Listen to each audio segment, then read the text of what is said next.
Bom dia a todos, graça e paz esteja com todos nessa manhã. Há 5 anos atrás, muitas igrejas da China continental estão abrindo as portas e é uma boa nova, saber que eles estão recebendo o Evangelho de Deus aqui no Brasil. Um colega compartilhou que na igreja dele, quem cozinha são os homens, Você pode imaginar os chefes chineses com seus cutelos, nos wok, e servindo a igreja. Mas a parte interessante é que logo que eles preparam a refeição, todos eles vão para fora, fumam um cigarrinho, depois eles voltam com maior naturalidade para servir a igreja.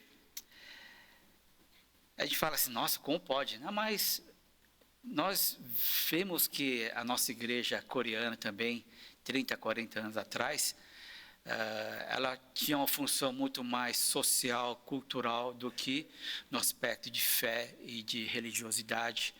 Era um lugar onde as pessoas vinham com saudosismo e talvez um pouquinho de Jesus, E não adianta de ficar olhar e criticar a igreja que está nascendo com todos esses defeitos, porque um dia também nós fomos assim. E assim, com o passar da geração, uma geração se vai, outra geração vem, e uma geração que tem mais fome e sede de Deus, ela vem enchendo e mudando toda a característica das igrejas. E não é diferente da nossa, Nossa igreja, no mês que vem, iremos completar 62 anos de vida, e uma geração já se foi, outra geração está presente e outra geração está a se levantar, a geração emergente. Mas interessante que nessa entrada e saída de pessoas, alguma coisa, algo de Deus, ela precisa ser lançada para a próxima geração. Estamos vivendo essa transição geracional. A questão mais importante seria, para nós como igreja, o que é que nós devemos levar da geração passada? E o que nós podemos ou iremos transmitir para a geração dos nossos filhos? Podemos muito bem herdar os erros e acertos da geração passada, mas o que mais importa são os ensinamentos da palavra de Deus. Mas especificamente, o que seu pai, o que sua mãe tem falado acerca de Deus? Que lições você tem aprendido deles e que fazem efeito, ou seja, está impactando a sua vida ou na sua caminhada em Cristo? Talvez você não tenha pais que te ensinaram valores cristãos, mas nem por isso você vai deixar de impactar seus filhos e netos no caminho de Deus, pois vivemos num mundo caótico, com inversão de valores. Que legado você vai deixar para os seus filhos? Nós temos um estudo de pé do batismo e a lição questiona se você verá o seu filho no céu. E a segunda pergunta é semelhante à primeira: será que seu filho verá você lá no céu? Não basta eu frequentar a igreja, preciso ter fé em Cristo e temos o dever de mostrar o caminho para os nossos cônjuges. E juntamente, porque muitas vezes existem tantos outros conflitos conjugais. Isso leva ou impede a gente falar do caminho de Deus. Mas nós precisamos somar as forças, marido e mulher, para que o seu filho não se perca, para que o seu filho possa achar o caminho da fé cristã. Todos nós sabemos que não vai acontecer naturalmente. Se você deixar, um dia meu filho vai conhecer a Cristo, isso não vai acontecer. Nós precisamos, com intencionalidade, chegar aos nossos filhos. E para isso, escolhi o tema de Salmos, a base de Salmo 78, 1 ao verso 8. Eu gostaria que a igreja pudesse acompanhar, fazendo a leitura dos versículos pares, enquanto eu vou fazer a leitura do versículo par. Povo meu, escute o meu ensino, incline os ouvidos para o que eu tenho a dizer.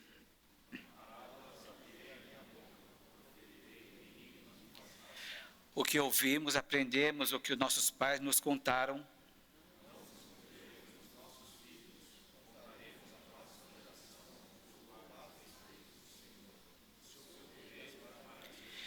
Ele decretou estatutos para Jacó, e em Israel estabeleceu a lei, e ordenou aos nossos antepassados que ensinassem aos seus filhos.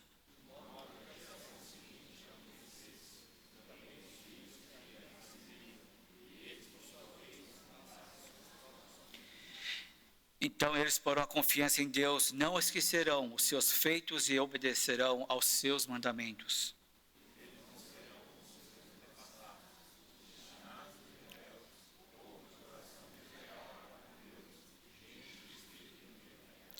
O Salmo 78 é mais do que um cântico. Esse cântico foi escrito pelo Asaf, e ele tem uma questão profética aqui no cântico dele. Mas também é um alerta geracional. Asaf escreve para impedir que a história se repita. Ele olha para trás, vê uma geração que presenciou milagres, mas falhou miseravelmente na questão de andar no caminho de Deus. E ele fala, não vão deixar isso acontecer de novo. Com canções, ele fala, vamos evitar que a próxima geração repita os erros da geração anterior. Vivemos hoje um contexto ainda mais desafiador. A nossa igreja, ela é uma igreja 3M. Eu já falei isso antes, mas também vou falar hoje, futuramente também vou mencionar de novo. Nossa igreja é 3M, M de multicultural. Temos diferentes culturas, etnias que frequentam a nossa igreja. Cada um com a sua história, cada um com as suas particularidades e suas cosmovisões. Segundo M, nossa igreja é multigeracional. Temos crianças, jovens, adultos e idosos convivendo no mesmo espaço. Pouco tempo atrás, esse espaço era um local de culto dos nossos pais e dos nossos avós. Nós somos uma igreja bilíngue ou multilinguística. As pessoas falam idiomas diferentes.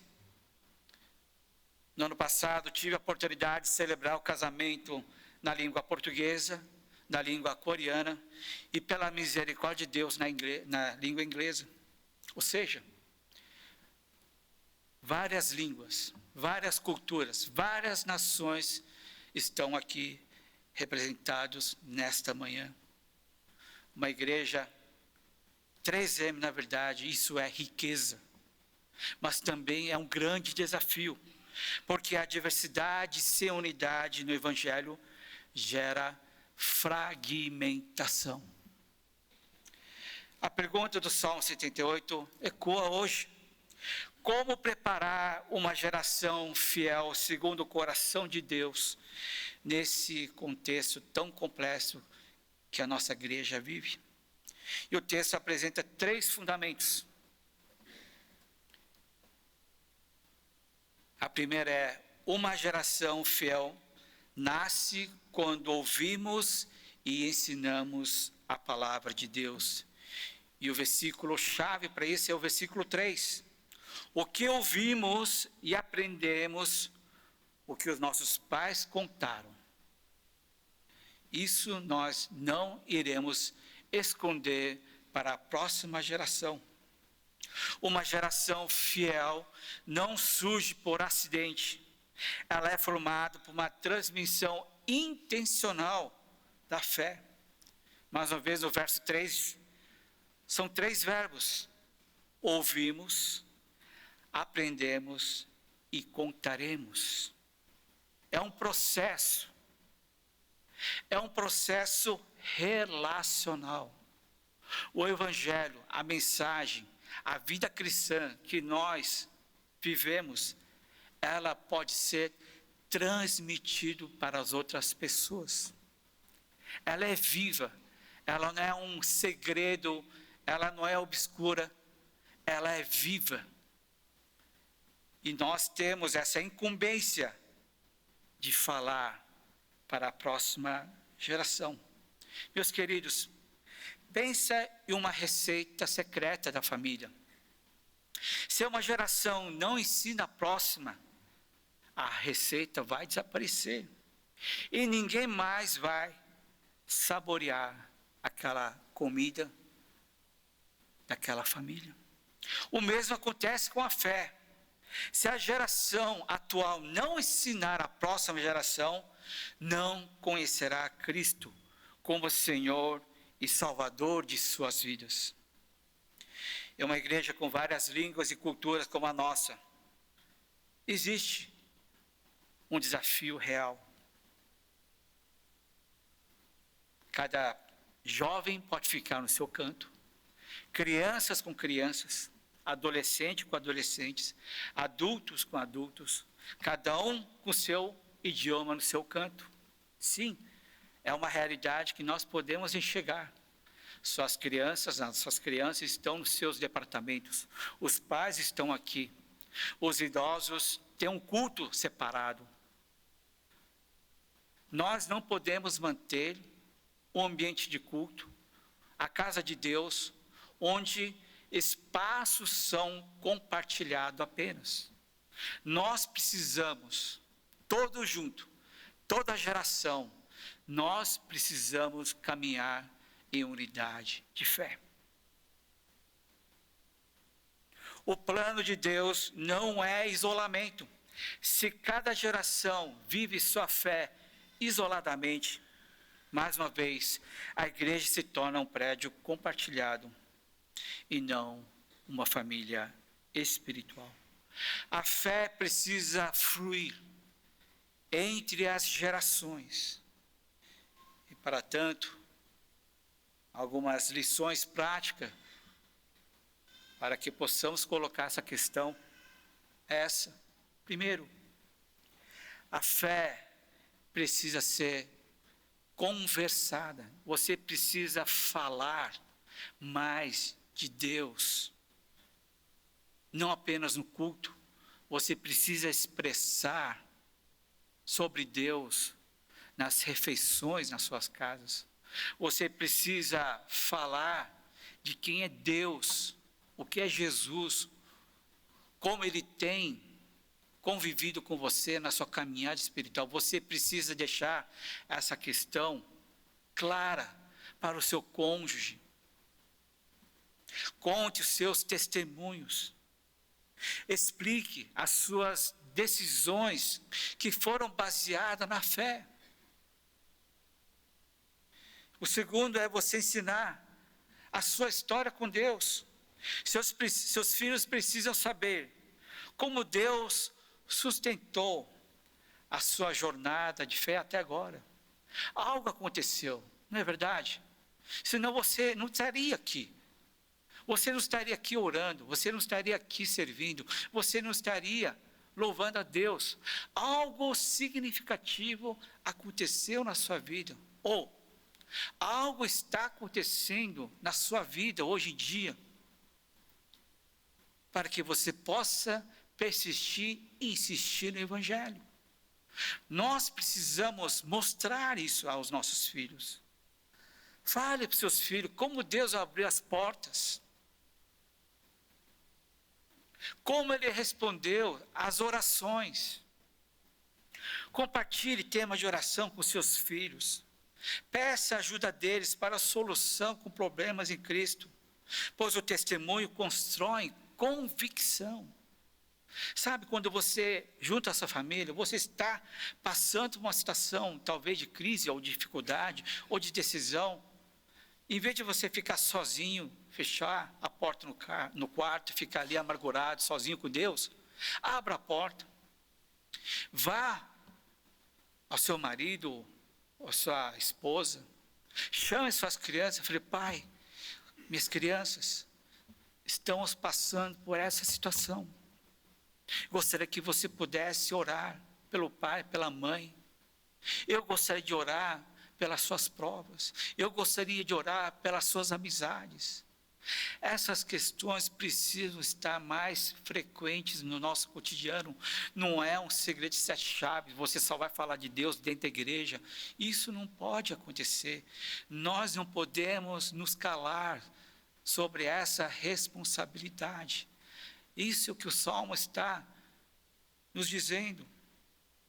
Nós não podemos terceirizar a formação espiritual dos nossos filhos apenas para a igreja. O Salmo diz: quem deve contar não é a igreja, não é o líder. Quem tem que contar é os pais. Esse é o Salmo, onde os pais contam a sua história de Deus para a próxima geração. A igreja pode apoiar, mas a responsabilidade da educação de seus filhos para a apresentação do Evangelho começa em casa. Meus queridos, gostaria de lançar um desafio. Nós teremos a 3ª edição do Family Camping. Realmente, ano passado foram quase 30 barracas e quase não coube ali no nosso sítio. Mas, quem sabe, né? Na próxima, você que não foi e você também que foi, vamos lá junto e encher aquele local. E o tema que nós vamos abordar nos dias 30 de abril a 2 de maio é sobre a salvação dos nossos filhos. Vamos fazer algo inédito. Você, pai, você, mãe, você vai falar do Evangelho para o seu filho. Eu não acredito mais que vocês vão falar em casa. A gente já acreditou, mas muitas vezes, por falta de conveniência, é difícil falar de salvação. Uma coisa tão importante, nós não falamos para os nossos filhos.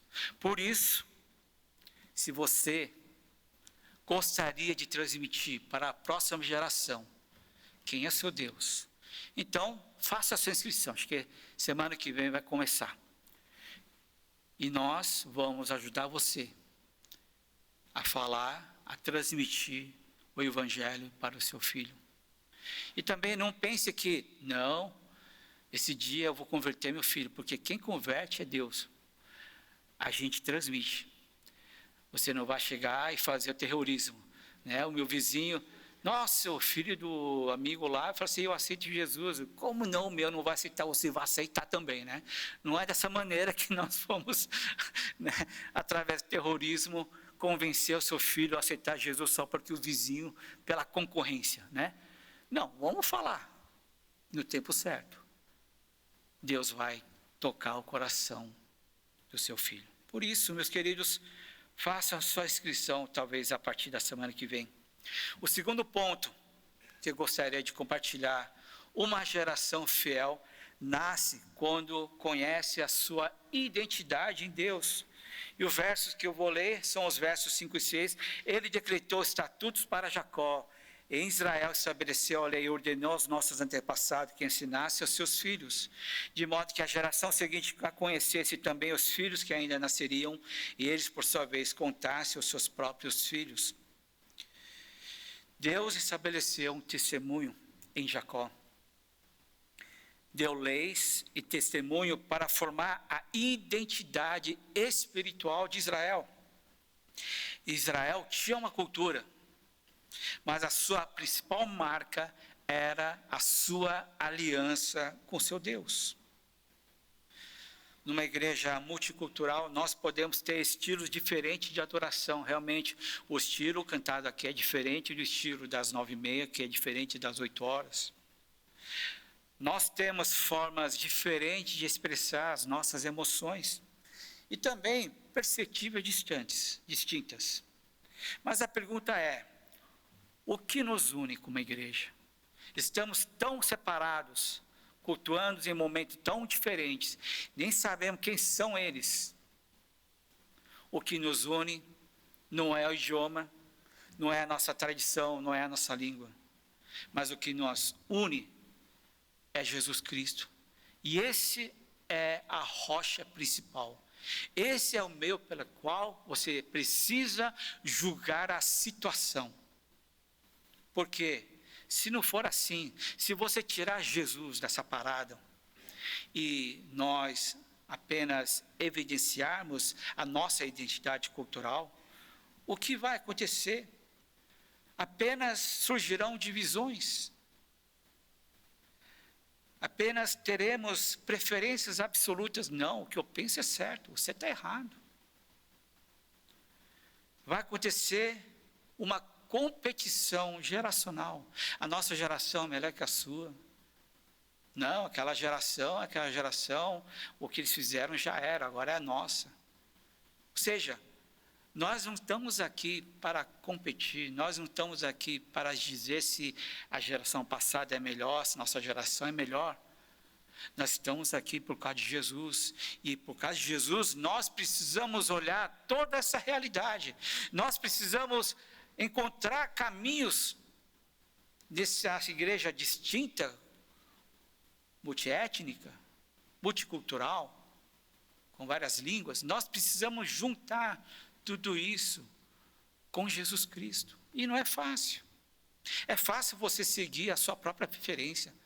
É mais fácil você julgar. Mas precisa conduzir essa igreja. Todos com viés de Cristo. Quando Cristo é o centro, a diversidade se torna expressão do reino.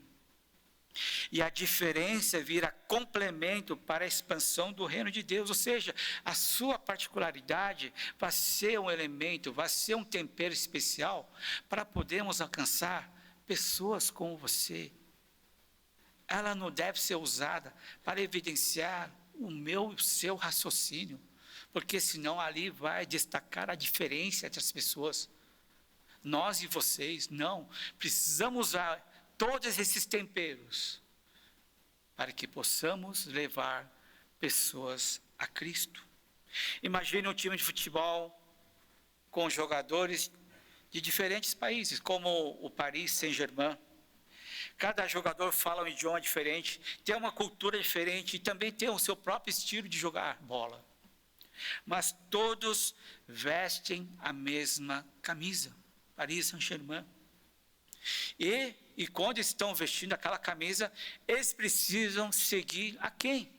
O técnico. Ele não pode, eu sei driblar, eu vou fazer as minhas firulas. Não. Eles precisam estar no contexto para que o conjunto possa levar o time para a vitória. Eles precisam estar coordenados, não de acordo com eles mesmos. Eles precisam estar coordenados com a intenção do técnico, para que todo time possa um dia ser campeão. E nós, para ser campeão, isso é o quê? Nós possamos estar tendo o reconhecimento de Deus. Na igreja, o técnico é Cristo, não é pastor, não é o presbítero, não é ninguém, é Cristo. Precisamos unir as nossas forças, as diferenças e particularidades para a expansão do reino. E não devemos alimentar preferências e interesses pessoais. Duas aplicações práticas para isso. Primeiro, precisamos ensinar que a nossa principal identidade é em Cristo. Antes de ser brasileiro, antes de ser coreano, ou japonês ou americano, somos todos filhos de Deus. E nós precisamos ensinar. Porque se a gente não ensinar, o que vai prevalecer são as diferenças. Nós precisamos tentar olhar se é cristão, se é de Cristo. Não é aquele coreano, aquele japonês. Não é essa linguagem que deve persistir no nosso meio cristão. É como olhar, como falar das coisas do reino de Deus. Segundo, precisamos ensinar a nova geração a valorizar a diversidade. No céu, segundo o Apocalipse 7:9, povos, tribos, línguas e nações estarão presentes. Não é uma raça, não é uma língua. Esse é o desejo do nosso Deus, para que todos os povos, todas as línguas e todas as etnias possam conhecer a Deus. E quanto mais pessoas aqui representadas possam falar na sua própria língua o reino de Deus. Esse é o objetivo, essa é a missão que nós temos de vir à igreja, de ser um cristão, de ter essa identidade como filho de Deus. Precisamos evitar favoritismo cultural. Nenhuma cultura é mais espiritual que a outra. A geração mais nova pode sentir que precisa escolher entre honrar sua herança cultural ou se adaptar completamente à cultura dominante. Porém, a nossa igreja precisa oferecer uma outra opção, a opção da identidade em Cristo, que transcende todas as culturas. Nós viemos aqui não falar do que é certo ou errado na nossa cultura, nós viemos falar aqui o que é certo, errado, segundo a perspectiva de Deus. A nossa igreja tem as células, e essas células chamamos de fazendas. Elas são divididas por faixa etária. Isso é bem coreano, né? Ela é muito hierárquica. Então, idosos com idosos, jovens com jovens, casados com seus casados e adolescentes com os adolescentes. Mas, por que não criar uma fazenda onde ela possa ser multigeracional? Podemos ter, desde que a gente fala a mesma língua, podemos ter, eu sei que tem pessoas com 60 anos que falam português, eu sei que tem gente que com 50 anos, 40, 30, 20, 10, que falam português. Será que não está na hora de a gente começar a enxergar essa questão de uma maneira diferente? E também, nós que somos pais, vira e mexe, às vezes eu vejo na igreja na sexta-feira, é muito bom ver várias fazendas, aqui e acolá. Eu vejo as crianças brincando aqui no corredor. E também não deve ser diferente nas fazendas que acontece nos lares. Mas eu queria lançar um desafio. Por que fragmentar, se podemos unir as gerações? Por que deixar as nossas crianças fora da fazenda? Não, esse momento é muito importante para os pais. Vocês, crianças, brincam lá, porque a gente vai falar de Deus. Não. Por que a gente não pode chamar as nossas crianças e juntamente eles serem provas, eles sejam testemunhas oculares do que o meu pai está falando, do que o pai do meu amigo está falando sobre Deus? Eles precisam testemunhar com os seus olhos essa dinâmica que está acontecendo nas células. Não é privar, criança vai brincar, porque a gente vai falar de coisas espirituais. Não. Não é dessa maneira que o povo de Israel entendia, também não devemos, dessa maneira, privar os nossos filhos. Nossos filhos, quem vai ensinar sobre Deus são os professores de daqui domingo. Não, são os pais. Então, por que não? Não dava-se toda semana, mas pelo menos a cada 2 meses ou 1 mês, fazer uma fazenda onde seus filhos possam compartilhar suas orações. Eles não vão saber no começo de imediato, mas quando verem aquele pai, aquela mãe compartilhando oração, ele vai aprender. É assim que eles pedem oração, é assim que eles falam com Deus, é assim que eles louvam sobre Deus, é assim que eles falam sobre a palavra de Deus. As nossas crianças, nossa próxima geração, eles precisam ouvir da boca dos pais e não a boca dos outros sobre as maravilhas do reino de Deus. Por isso, esse é o desafio. As fazendas, convide. Talvez você que não tem filhos, por que não convidar pessoas da geração mais velha? Existem várias formas, basta a gente ter vontade, basta a gente querer juntar, unir em Cristo. Não ficar na nossa panela confortável, também é bom, mas por que não variar um pouco e ver a realidade de outros irmãos? Nós temos idosos, por que não visitar o ministério de idosos que acontece na sexta-feira? Por que não visitar o Ministério de Oração também de idosos, que acontece na terça-feira? São vários mecanismos, formas de nós se tornarmos uma igreja em Cristo. E a última, uma geração fiel nasce quando aprende a confiar em Deus. Parece muito óbvio, mas não é tão óbvio assim, não é tão fácil assim. E o verso 7 e 8 diz: eles porão a confiança em Deus, não esquecerão os seus feitos e obedecerão aos seus mandamentos. Eles não serão como seus antepassados, obstinados e rebeldes, povo de coração desleal para com Deus, gente de espírito infiel, para que pusesse em Deus a sua confiança, e não fosse como a geração passada, a geração infiel. Asaf fala, não é apenas transmitir conhecimento, é formar confiança em Deus. Israel conhecia as leis, os mandamentos e muitas celebrações que eles tinham. Entretanto, muitas vezes não confiava em Deus, mas se apoiava em seus próprios entendimentos e pensamentos. Sabiam tanto sobre Deus, já estavam saturados de tanta informação de Deus, que eles não viram a parte mais importante. Tudo aquilo era para ser vivenciado em sua vida, mas preferiram depositar na sua cabeça, no seu coração, como fosse informações. E a informação, ela não muda, ela não transforma ninguém, ela não muda o meu coração, e muito menos irá mudar o coração do seu filho.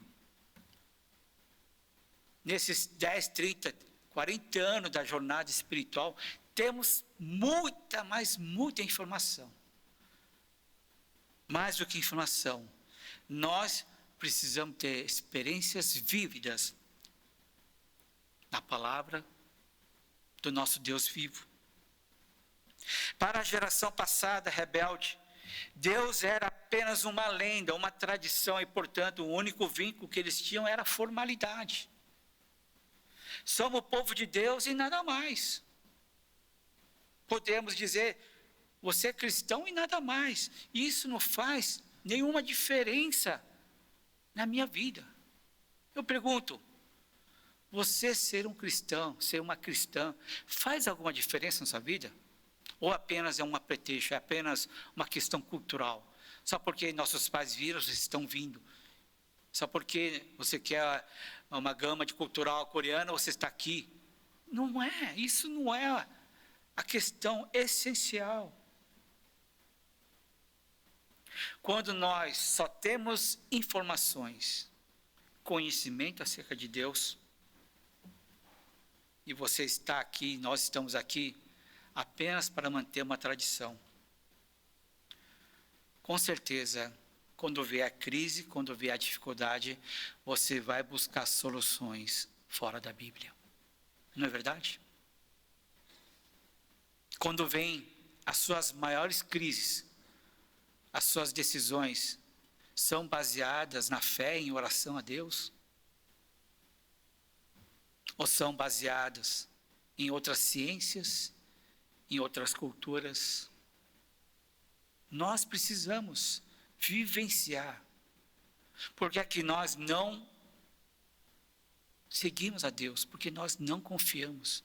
Nós não achamos que a coisa de Deus vai funcionar para a minha vida, vai funcionar no meu casamento. Quando a crise vier, não adianta orar que vai resolver. Nós não cremos, confiamos em Deus. Estamos apenas, nominalmente, formalmente, sendo cristãos. Essa é a triste realidade que nós vivemos. De novo, versículo 8. Não fossem como seus pais, gerações obstinadas e rebeldes. O maior desastre espiritual seria da nossa geração ser considerada uma geração obstinada e rebelde diante de Deus. Você sabe se a nossa geração está sendo rebelde e obstinada?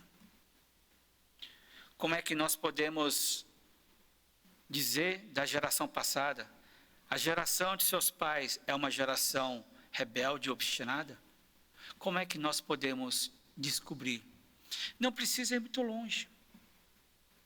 Basta olhar e verificar como estão seus filhos. Você acha que seus filhos estão no caminho do Senhor? Ou estão buscando valores muito distantes da cosmovisão cristã? Veja só para a nossa vida. Veja se você está seguindo o caminho de Cristo, com sinceridade, com dedicação, com zelo. Porque se nós não estamos seguindo, é porque a geração passada não ensinou. Nós precisamos, ao enxergar os nossos filhos com padrões fora da Bíblia, com padrões apenas igreja, apenas um lugar, tradição, formalidade, isso não vai ser suficiente para mudar nem minha vida e a vida dos nossos filhos. Ah, meu filho está na igreja. Sim, que bom, que maravilha que você está trazendo eles aqui. Mas não basta os nossos filhos estarem na igreja participando de várias atividades religiosas.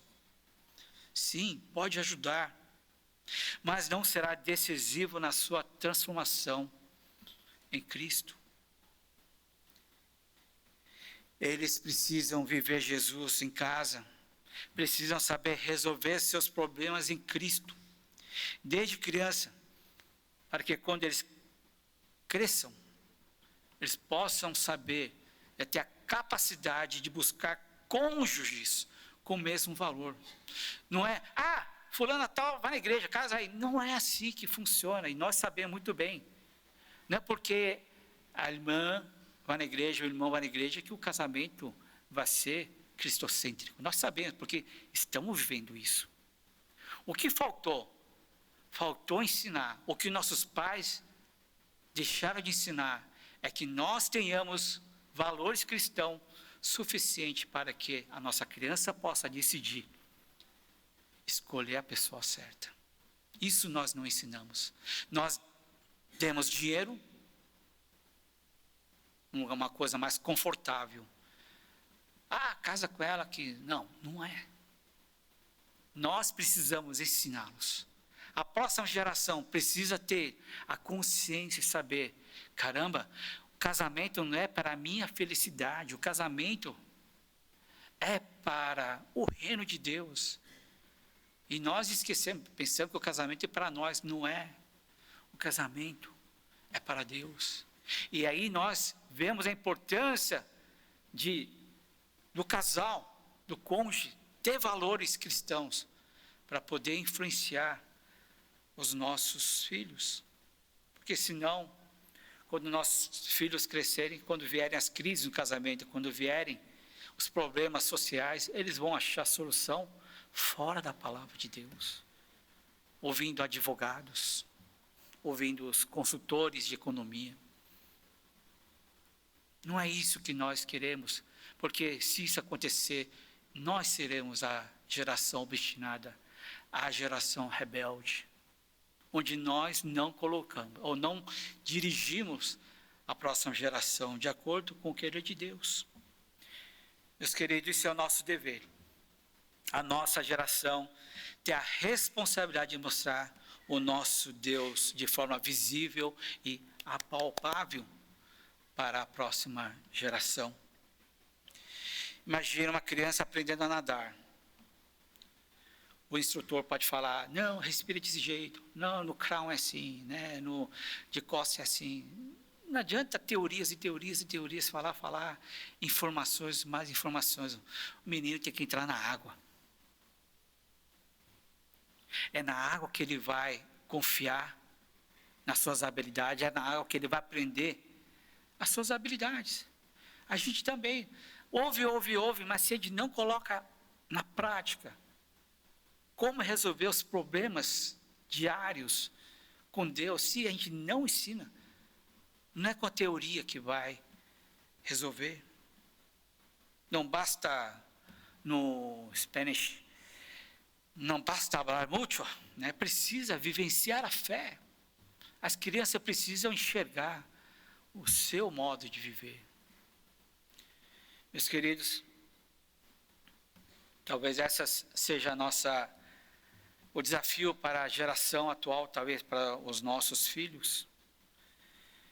Os nossos filhos estão expostos ao relativismo moral e às redes sociais. Eles têm excesso de informação, mas falta referências espirituais. Precisa de pessoas dentro de casa guiando, falando, filtrando o que é bom, de acordo com a palavra de Deus. Não tem ninguém, apenas estamos seguindo o que o mundo está a oferecer. Meus queridos, se nós não formarmos convicção profunda acerca da nossa identidade em Cristo em nossos lares, os nossos jovens serão moldados pelo algoritmo e não pelo Evangelho. O ChatGPT vai ser a resposta deles. Eles não vão mais confiar em pessoas.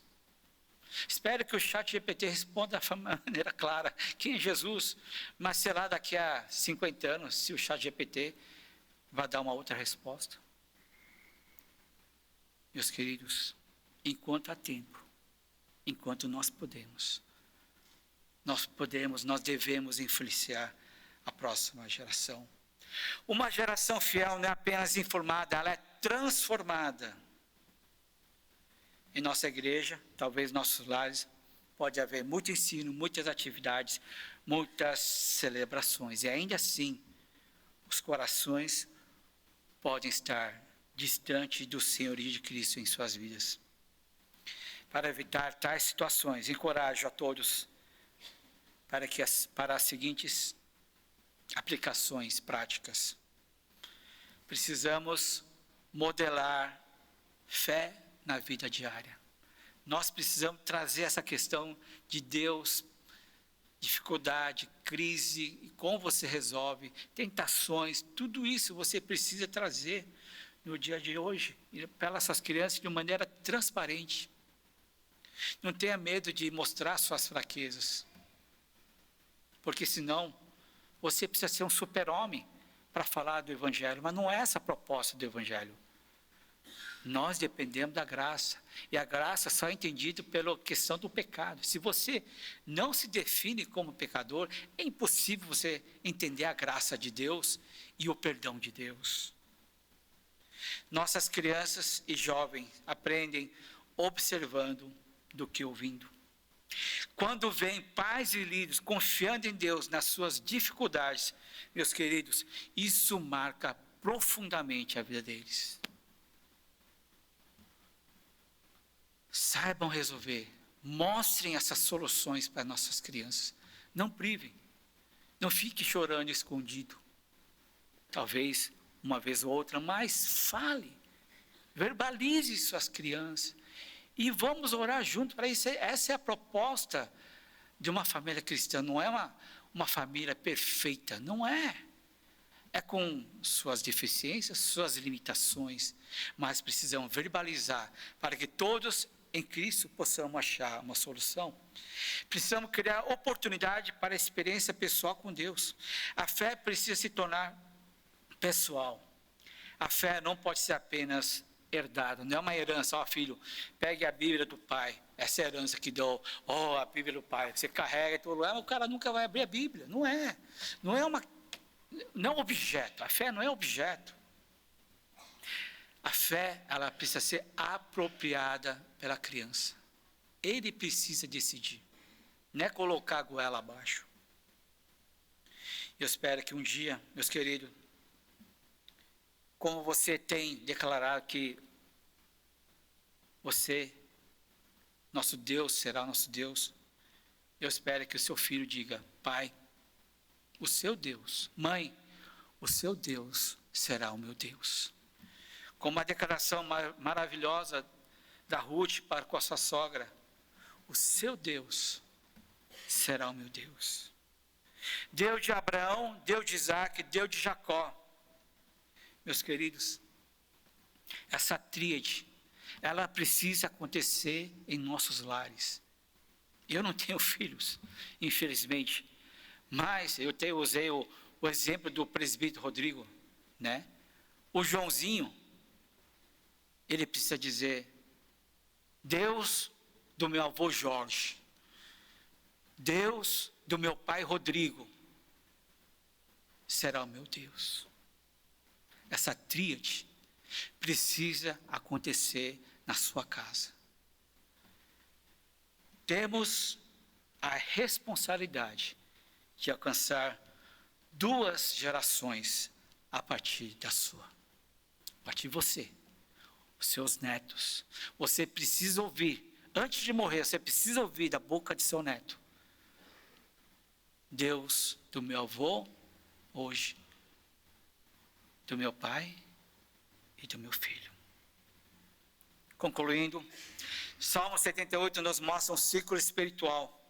Quando uma geração esquece de ensinar a próxima geração a face de Deus, mas quando uma geração decide transmitir a fé, o legado vai continuar. Para preparar uma geração fiel, precisamos, resumindo os 3 pontos: primeiro, ensinar a palavra intencionalmente. Segundo, formar identidade em Cristo acima de todas as culturas. Terceiro, desenvolver confiança real em nosso Deus. Meus queridos, esse é o nosso desafio. E eu quero perguntar, hoje, nessa manhã, você é o consumidor final da fé cristã? A receita de Deus vai morrer com você? Ou essa receita de Deus será compartilhada, transmitida para a próxima geração? Se você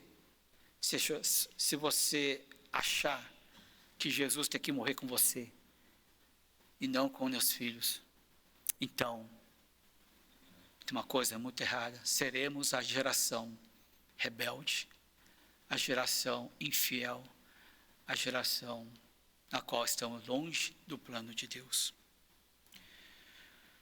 Uma geração fiel não nasce por acaso. Ela é formada quando cada geração decide ouvir a palavra, viver a fé e transmiti-la com fidelidade.